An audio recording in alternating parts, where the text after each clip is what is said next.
बौद्ध जिला हरभंगा ब्लॉक तलगाँ पंचायत ठारू मात्र 200 मीटर दूर में कुंभार साही रास्ता कादुआ पचपच।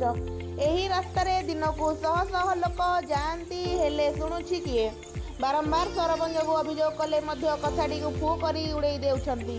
वर्षा दिन आसिले एही रास्ता विषय न कहवा भल। सब वर्ष भली ए वर्ष टिके वर्षा हेले रास्ता शोचनीय अवस्था हो पड़ी। एही रास्तारे 2-3टी ग्राम जीवाआसवा करती किंतु एही रास्ता उपरे सबु राजनेता और प्रशासनर नजर पड़ता है किंतु ताहा न देखिला परी चली जाती।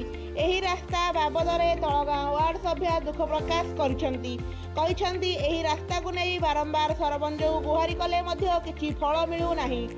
ग्रामर प्रशांत बाघ काबुली नायक सुदर्शन बाघ कहते जदि ए रास्ता बाबद को सरपंच न शुणती ताहले आम गोष्ठी उन्नयन अधिकारी को लिखित भाव में जणाइबु।